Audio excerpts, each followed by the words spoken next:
Kami mencoba yang terbaik untuk memberikan gambaran fenomena peristiwa yang terjadi secara langsung tentang berharganya peristiwa sebuah sejarah, keberanian, dan juga kemenangan dalam channel Insight. Sejak kemenangan Israel selama Perang 1948 dan 1956, koalisi Arab yang dipimpin oleh Mesir, Suriah, dan Yordania sangat ingin mengubah situasi di kawasan Timur Tengah, khususnya di Palestina, dengan mengalahkan Israel. Kedua belah pihak tersebut memahami bahwa konflik masih jauh dari kata penyelesaian dan sedang mempersiapkan diri untuk ke tahap konfrontasi selanjutnya. Campur tangan internasional dan ketidakmampuan PBB untuk menemukan penyelesaian membuat salah satu konflik yang paling ikonik di era modern tersebut. Perang 6 hari tidak dapat terelakkan lagi. Pada 13 Mei 1967, Uni Soviet secara keliru melalui data intelijennya memberitahu Mesir tentang konsentrasi 13 brigade pasukan pertahanan Israel yang akan menyerang Suriah. Sebagai respon Mesir terhadap informasi intelijen Uni Soviet tersebut, Mesir mulai memusatkan pasukannya di sepanjang perbatasan dengan Israel di semenanjung Sinai. Pada 16 Mei, Mesir mengusir pasukan penjaga perdamaian PBB untuk meninggalkan daerah semenanjung tersebut. Pada saat yang bersamaan, Israel juga menolak permintaan PBB untuk menempatkan pasukan penjaga perdamaian di sisi perbatasan dengan Mesir. Dalam beberapa hari berikutnya, Mesir, Israel, dan Yordania serta Sudan mulai memobilisasi pasukan mereka. Irak mengirimkan pasukan pendahulunya ke Yordania. Arab Saudi juga turut menyertakan kesediaannya untuk berpartisipasi dalam konfrontasi tersebut. Tetapi yang memicu konfrontasi skala penuh tidak dapat dihindarkannya keputusan Mesir untuk memblokir kapal-kapal Israel yang memasuki Selat Tiran pada 22 Mei. Pada 1 Juni, Israel membentuk Pemerintahan Persatuan Nasional, di mana Pemerintahan Persatuan Nasional tersebut memutuskan Israel untuk pergi berperang. Koalisi Arab yang terdiri dari Mesir, Yordania, dan juga Suriah memiliki keunggulan atas Israel dalam hal jumlah pasukan, dengan rincian koalisi Arab berjumlah 240.000 melawan 100.000 prajurit Israel. Bila dibandingkan dengan kekuatan lapis baja, koalisi Arab memiliki 2.500 tank melawan 800 tank Israel, dan perbandingan jumlah kekuatan udara koalisi Arab berjumlah 957 pesawat melawan 300 pesawat Israel. Pada 5 Juni, Israel berencana untuk menyerang koalisi Arab dengan fokus utama, yaitu meluncurkan operasi Fokus. Media Israel berusaha menerbitkan laporan palsu yang menginformasikan tentang prajurit Israel yang sedang berlibur, sementara pilot mereka sedang melakukan sorti latihan untuk melaksanakan pertempuran, dan juga dukungan intelijen Israel yang membantu persiapan operasi militer tersebut dengan cara merusak antena pelacak kedutaan untuk mencegah Amerika Serikat mengetahui operasi tersebut. Dalam operasi tersebut, para pilot Israel diberikan waktu target operasi selama 5 jam dikarenakan pengondisian intelijen Israel terhadap alat sistem pertahanan udara Mesir yang akan secara efektif mati. Pada 5 Juni, hampir 200 pesawat Israel menyerang 14 lapangan udara Mesir, dan kondisi tersebut berjalan maksimal karena Mesir lengah. Hasil dari operasi tersebut, Mesir mengalami kerugian sebanyak 338 pesawat serta 100 pilot tewas dalam waktu 3 jam. Angkatan Udara Yordania, Suriah pun juga menyerang Israel sebagai pembalasan terhadap aksi 5 Juni tersebut. Respon Angkatan Udara Israel pun juga menyerang lapangan udara koalisi Arab, menyebabkan kehancuran sebanyak 28 prajurit Yordania, 53 pesawat Suriah, dan 10 pesawat Irak. Dalam operasi tersebut, Israel dapat berjalan dengan lancar. Israel hanya mengalami kerugian sebanyak 19 pesawat dalam operasi ini, dan juga menjamin dominasi udara selama berjalannya perang. Pada perang darat sedang berlangsung di 3 front, yakni front Sinai, front Yordania, dan front Suriah. Di depan Sinai, pasukan Mesir terdiri dari 7 divisi, 4 divisi lapis baja, 2 divisi infanteri, dan 1 divisi mekanis.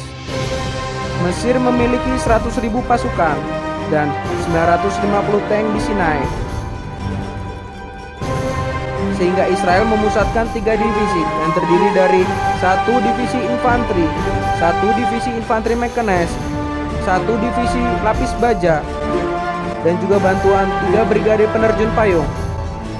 Dengan total 70.000 orang dan 700 tank di sepanjang front ini.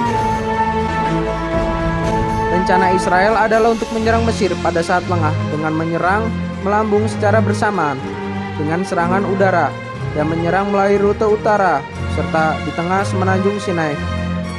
Melalui kamuflase rute tengah dan selatan digunakan sebagai kamuflase medan peperangan. Pada 5 Juni, divisi Israel yang paling utara yang terdiri dari 3 brigade dan dikomandoi oleh Mayor Jenderal Israel Tal memulai gerakannya menuju daerah Aris melalui Gaza dengan tujuan untuk mengelilingi daerah Khan Yunis. Sementara para penerjun payung diperintahkan untuk mengambil daerah Rafah. Awalnya Mesir berusaha untuk tidak melawan karena menurut data intelijen mereka menyimpulkan bahwa ini adalah pengalihan isu atas serangan utama. Namun, setelah adanya perlawanan terhadap brigade lapis baja ini meningkat. Hal ini tidak menghentikan gerakan pasukan Israel untuk dapat menduduki daerah Khan Yunis selama 4 jam. Setelah Israel maju pada daerah Sheikh Zayed dan berhasil mengalahkan dengan perlawanan cukup sengit oleh Mesir melalui bantuan dominasi udara. Setelah jalan Aris dibuka pada tanggal 6 Juni, unsur batalion lapis baja Israel dan juga brigade infanteri Israel dapat memasuki kota dengan tenang tanpa adanya perlawanan yang berarti. Tetapi tiba-tiba Mesir melakukan penyergapan secara mendadak dari bangunan kota. Pertempuran tersebut bertujuan untuk dapat mengendalikan kota Al-Aris, dan juga Israel hanya mampu mengendalikan kota secara penuh setelah adanya bantuan dukungan kekuatan. Di divisi paling utara kemudian dibagi menjadi 2 bagian. Salah satunya melanjutkan pertempuran di front terusan Suez. Pada sisi selatan pada 16 Juni, 14.000 prajurit Israel yang dibantu 150 divisi lapis baja Israel di bawah pimpinan Mayor Jenderal Ariel Sharon berhadapan dengan divisi infanteri kedua Mesir di bawah pimpinan Jenderal Saad Naguib yang terdiri dari 16.000 pasukan dan juga 90 tank. Israel menggunakan strategi dengan mengirimkan para penerjun payung berada di belakang posisi pasukan Mesir dan juga menyerangnya dari sisi belakang pasukan Mesir, sehingga prajurit artileri Mesir kebingungan dan juga melemahkan pertahanan Mesir untuk bertujuan membuka jalan utama Israel dan juga mengalahkan pasukan Mesir. Dalam pertempuran itu terjadi pertempuran tank yang cukup sengit, tetapi berakhir dengan kemenangan Israel dengan hanya menyisakan 40 tank Mesir, dan kerugian di pihak Israel hanya berjumlah 19 tank. Sementara di front Sinai, sebagian besar pasukan Mesir masih utuh, tetapi Marsekal lapangan mereka, Abdul Hakim Amir, merasa panik untuk memerintahkan mundur kepada seluruh jajaran yang ada di lembah Sinai setelah mendengar jatuhnya salah satu jenderal mereka, Abu Agelela. Keputusan mundur ini hanya mengurangi kemampuan defensif pasukan Mesir. Tetapi selama hari-hari berikutnya, Israel mencoba melakukan gerakan ke arah barat dan menimbulkan kerugian besar pada pihak Mesir lebih jauh lagi. Meskipun tekanan serangan perlawan Israel, alih-alih strategi untuk menyergap pasukan Mesir yang tertekan mundur, Israel mencoba memutuskan untuk menguasai 3 rute dari Sinai ke daratan Mesir dan menghadapi pasukan Mesir di sana. Meskipun pada saat itu Israel tidak dapat menghentikan semua pasukan Mesir yang mencoba menyeberang kabur melalui sungai, tetapi kemenangan Israel telah nyata, di mana pihak Mesir mengalami kerugian sebanyak 10.000 prajurit tewas dalam 1 hari.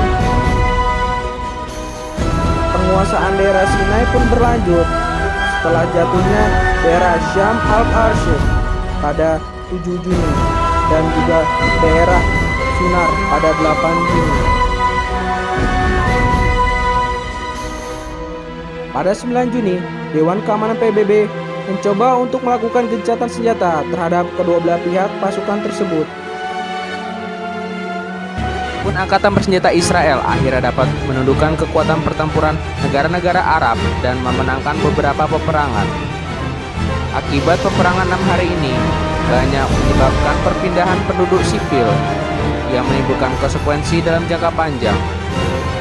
Untuk pertempuran 6 hari antara koalisi Arab dan Israel yang selanjutnya akan semakin panas. Akan kami bahas dalam episode selanjutnya. Untuk itu, selalu tetap dalam channel kami di Insight.